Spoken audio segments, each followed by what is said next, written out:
राधिकाय तद आलय कृष्णाय कृष्ण भक्ताय तद भक्ताय नमो नमः। हरे कृष्ण। तो आज हम चैतन्य महाप्रभु के विषय में थोड़ी चर्चा करेंगे। चैतन्य महाप्रभु, जैसा कि भारत में भी बहुत लोग जो हैं वो चैतन्य महाप्रभु को नहीं जानते हैं, और जो कुछ जानते भी हैं तो वो एक महान संत के रूप में उनको जानते हैं। तो भगवान भगवद गीता में बताते हैं, यदा यदा हि धर्मस्य ग्लानिर्भवति भारतः अभ्युत्थानम धर्मस्य तदात्मानं सृजाम्यहम् परित्राणाय साधूनां विनाशाय च दुष्कृतां धर्म संस्थापनार्थाय संभवामि युगे युगे। भगवद गीता 4 अध्याय 7 और 8वां श्लोक।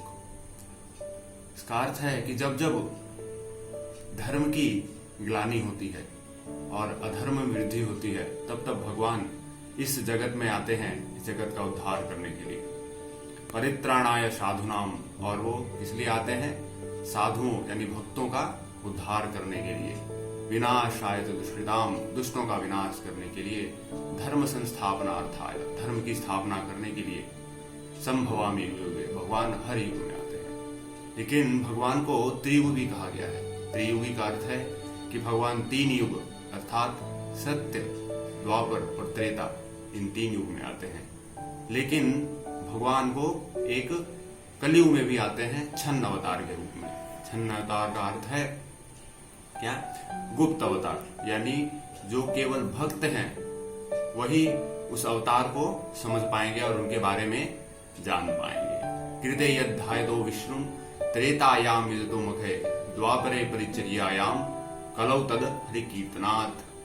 कृते यद्धायतो विष्णु, यानी भगवत हर युग में भगवत प्राप्ति के लिए अलग अलग मार्ग होते हैं। जैसे कृते यद्धायतो विष्णु, कृते यानी सतयुग। सतयुग में भगवत प्राप्ति के लिए क्या था?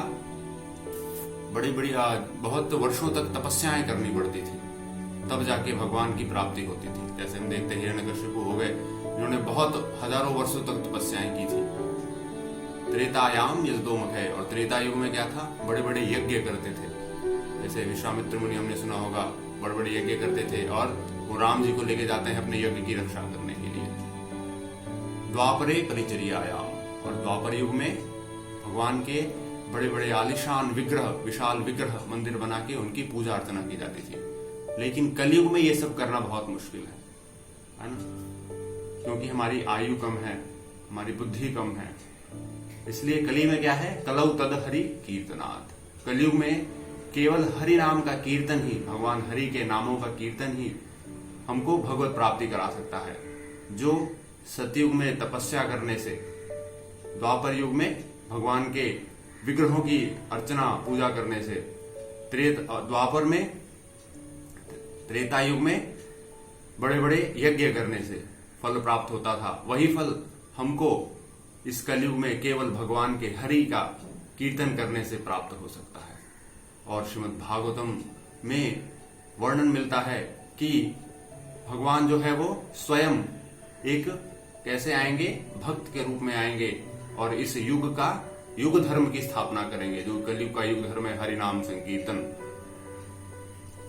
कृष्ण वर्णम दिशा अकृष्णम सांगोपांगास्त्र पासदम यज्ञ संकीर्तन प्राय इदंती ही सुमेधसः। और भगवान आएंगे और क्या करेंगे? इसमें हमेशा भगवान कृष्ण के नामों का जप करते रहेंगे।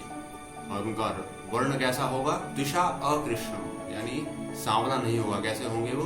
गौर वर्ण के होंगे। सांगोपांगास्त्र पार्षदम, और कैसे आएंगे? अपने संगियों के साथ आएंगे, अपने पार्षदों के साथ आएंगे, अपने अंतरंग भक्तों के साथ आएंगे। और क्या करेंगे? यज्ञ संकीर्तन कराए, और इस संकीर्तन यज्ञ की स्थापना करेंगे। और यजंती ही सुमेधसः, और जो बुद्धिमान व्यक्ति हैं वही इस संकीर्तन यज्ञ में भाग ले पाएंगे। और ये संकीर्तन यज्ञ है क्या? हरे कृष्ण कृष्ण कृष्ण हरे हरे, हरे राम राम राम हरे हरे। ये जो 16 अक्षरीय मंत्र है, इस मंत्र को जप करने से हम भगवत प्राप्ति कर सकते हैं। और इसी की स्थापना चैतन्य महाप्रभु ने इस कलयुग में आके की, जो आज से लगभग 500 वर्ष पूर्व आए थे। तो हम लोगों का बहुत ही सौभाग्य है जो चैतन्य महाप्रभु, जो कि स्वयं कृष्ण है, वो एक भक्त के रूप में आए और उन्होंने हमें बताया कि हमें कैसे भक्ति करनी चाहिए। बहुत बहुत धन्यवाद। हरे